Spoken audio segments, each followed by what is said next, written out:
All right. It is October 6th, 2023, and no, I'm not doing the Ren and Stimpy thing for this video. Who knows, maybe when I do properly edited videos, I like to do that meme reference with Ren and Stimpy. But in any regard, recording this video after 12 noon because I just want to get my predictions done with, out of the way, because it's my father's birthday this weekend, and I feel with the amount of matches on the card, it's just better to get the predictions over with. So here we go, another pay-per-view. Yay! Great. Except now, John Cena is making a comeback. What? Because SAG-AFTRA is still on strike and he can't do his movies right now? Oh boy. Well, I guess somebody needs to take down the bloodline. Now do they?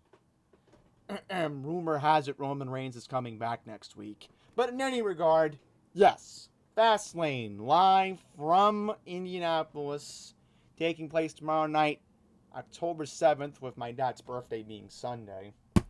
So, pay-per-view tomorrow will begin 8 p.m. Eastern on Peacock. So without further ado, let's get into these 5 matches, alright? First up, we have the Latino World Order. Alright, so here's the LWO. And let me think, who is going to be the 3 members of LWO? Right, so I'm thinking it's going to be Santos Escobar probably. I'm assuming, unless is Santos injured? Well, we don't know if Santos will be in this match. So let's just assume it's Cruz del Toro. Let's just assume it's Joaquin Wilde, I guess. Let's just make a safe assumption. Teaming up with Rey Mysterio. So this will be a 6-man tag team match. We got Bobby Lashley teaming up with the Street Profits. We know the whole manager aspect of things. I'm just going to be completely blunt and honest here. I think the Street Profits need to win with Bobby Lashley. And I'm going to say the reason why. Because thinking about how, Bobby Lashley has no interest to manage Grayson Waller and Austin Theory. And I'm not going to say the obvious reason why. Use your imagination, everyone. The point is, the writers have to be smart here. Alright? You can't just let Rey Mysterio and the LWO get an easy first win. I think, honestly, this could go into the Crown Jewel pay-per-view next month on my birthday weekend. So for now, I'm going to go with the Street Profits. But do I see this story continuing on SmackDown where you see LWO and you see Street Profits and Bobby Lashley going at it the next couple of weeks after tomorrow? Yeah, I expect that to happen. But there should be a rematch after this. There's no question about that. So I'm going with Lashley and I'm going with the Street Profits. Okay, next up, we're going to have an Undisputed Tag Team Championship match featuring 2 members of the Judgment Day, Finn Balor and Damian Priest, who have been the champions for a while now. Decent couple of months. They will be taking on the new tag team of Cody Rhodes and Jey Uso. And I kind of had a feeling this was going to lead up to that. And I'll go into the obvious reason why. Because thinking about how Cody was the one who was responsible for bringing main event Jey Uso to the Monday Night Raw roster, it makes absolute sense why you're going to have this tag team match. But the bad news is, I do not see Jey and Cody winning. Yeah, I know, boo-hoo. The Judgment Day are still on their reign of terror, and I don't know how long this is going to last. I mean, eventually, again, I keep saying time and time and time again, you're going to see the Judgment Day break up. You're going to see Finn and Damian get into some kind of feud eventually. I don't know how that starts, but yeah. For now, let's just assume the Judgment Day wins this match. Sorry, Cody. You're likely going back to SmackDown, knowing you. I'm sorry. I just see Cody going back to SmackDown. What? They're building up the Roman Reigns match at WrestleMania. Just watch. The Rock was only a one-hit wonder in Colorado. It was just the right place at the right time. Right? Don't assume The Rock is coming back full-time, folks. I'm sure once SAG-AFTRA gets their contracts done, The Rock's going to go back to filming his movies. Alright? So, end the story. Okay, next up we have the Women's Championship. And this is a very interesting match that happened last week. Well, what led to it last week. So I'll quickly explain what happened last week on SmackDown. So last week we had Charlotte taking on Bayley. Alright, like right before the John Cena segment. And what happened was Charlotte and Bayley had this match, which was interesting. Charlotte was the one who ended up winning the match. Bayley and Damage Control got a little bit upset. Asuka came out to back up Charlotte.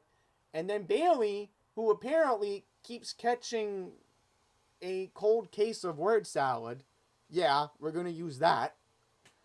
Bayley decides to take the mic and she says, "Hey, you know what I'm going to do with Io? I'm going to put her in a triple threat match with Asuka and Charlotte." Basically, a bad Japanese translation. I know, it's gone bad. Alright? So, this is another cat and obvious situation. Io's gonna end up winning this.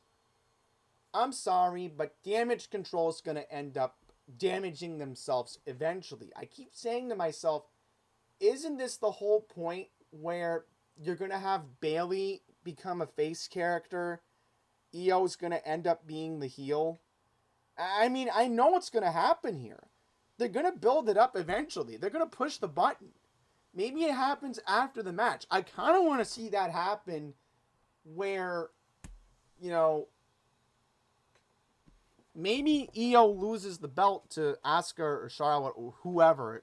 Maybe that happens, but something's got to give. So I'll just assume Io wins. But I'm going to tell you right now, if Io does win,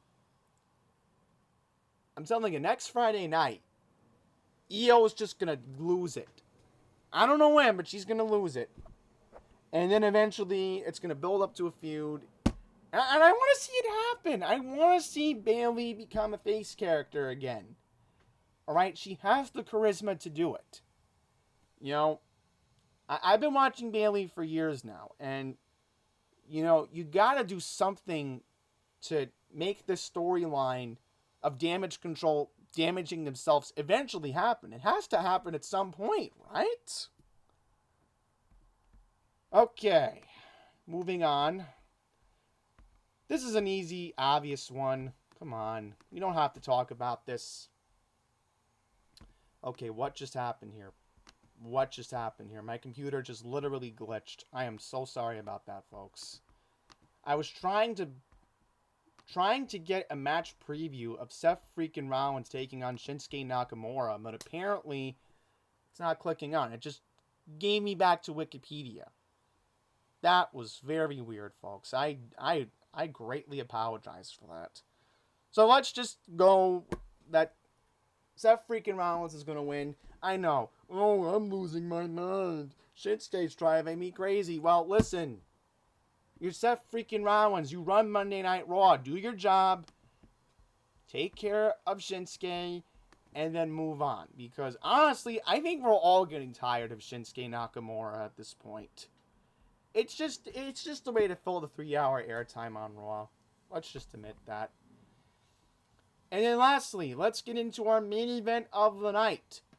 John Cena tag teaming with LA Knight, taking on the team of the Bloodline. Let's just assume Jimmy's back in the Bloodline. Alright. Solo Sikoa and Jimmy Uso. Yeah, I almost gave the wrong Uso's name. Jeez. So this is why I'm going to go with the Bloodline to win this match. I'm going with the Bloodline to win because Roman Reigns is going to closely keep an eye on this match. And again, I've heard a rumor somewhere. I'm not going to say where I'm hearing it from because I know an executive at Fox very well. Don't ask how, don't ask why. I have a personal friend who knows someone who has a family member who works at the Fox network. Basically, what I've been hearing, Roman's coming back next week. That's all I'm allowed to say. So if I get in trouble, then whatever. But anyhow, Roman's coming back next week. You got to have the Bloodline win this match. Because it's going to build to something at Crown Jewel. There's another rumor going around from Dave Meltzer from Pro Wrestling Observer or whatever. I don't know where he works nowadays. But let's just go with Dave Meltzer reporting that Roman Reigns potentially could be facing John Cena at the Crown Jewel Premium event on November 4th. So what leads up to this is Jimmy Uso staying in the Bloodline. Roman's going to acknowledge him. And you know what? This is how it has to go down. I know LA Knight's going to lose some momentum here. Okay? I get all that. But, you know, I don't really feel bad for both Cena and LA. Because at the end of the day, you know what? You got to build up LA Knight a different way. It's not this match. I'm sorry. You got to keep the Bloodline intrigue storyline some other way. And if I'm hearing from a friend of mine who has a relative who works at the Fox network and she's telling me that, oh, Roman's coming back next week, then I'm going with that notion. I mean, Fox is desperate here. They're desperate to get Roman Reigns back. Because he draws ratings. He draws the ratings, folks. The bottom line. So let's go with Bloodline wins. Sorry, Cena. Sorry, LA. You lose this match. And listen, does Cena go away after this? No. Because what's going to happen? Are they just going to let John Cena walk away and then if SAG-AFTRA gets a contract in the next matter of days, Cena's going back to Hollywood and he gets a new project next year or something? I don't know. You got to keep John Cena around till at least WrestleMania. Alright? You got to keep him till at least WrestleMania 40. And then after that, I don't know what will happen next year. But I'm only saying the Bloodline has to win because Roman Reigns is going to want Jimmy back. If he wins. And he has to win this match with Solo. He has to. It's not a matter of why. It has to happen. It does need to happen. Alright? And I'm sorry if everybody in Indianapolis is going to boo, but it has to happen. Because how are you going to build up next week's SmackDown? That's it. That's how I wrap up this video. I'm done talking. And you know what? Let's see how this ends up. It may end up not having enough people watching, but hey, you got to think long term, and you got to think how you're going to keep people tuned into SmackDown every week. Oh, and by the way, I just want to give a heads up. And same thing from this person who I know at the Fox Network pretty well. Just remember, because of the World Series, Friday Night SmackDown on October 27th. I'm giving the right date, thank goodness. Friday Night SmackDown on October 27th will not be on your local Fox station. It will be on FS1, Fox Sports 1. So please make that a note. And also, before I wrap this up, a couple more things I want to get into, wrestling-wise. I am not surprised SmackDown is leaving Fox next year. It's all about money. Now, as far as them going to USA,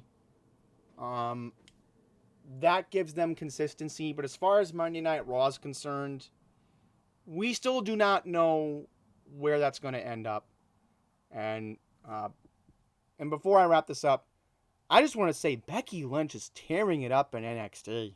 I mean, I'm very happy for her right now. Good for Becky, you know. Good for her.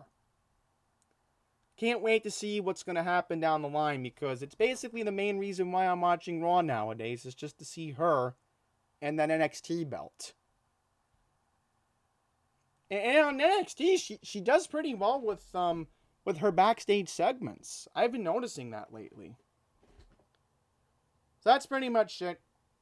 That's all I have to say in this video. So I'm done talking. I'm going to go put this up, get the video out to everyone, and then I'm going to basically go enjoy my father's birthday this weekend. Oh, and not to mention, tomorrow is a big day for me because we got Game 1 of the Orioles versus Rangers, and we got Maryland Terrapins playing Ohio State. So yeah, big weekend. Oh, and not to mention the Ravens have a big game against Pittsburgh on Sunday. So, yay, if I miss this, it's not the end of the world. Alright?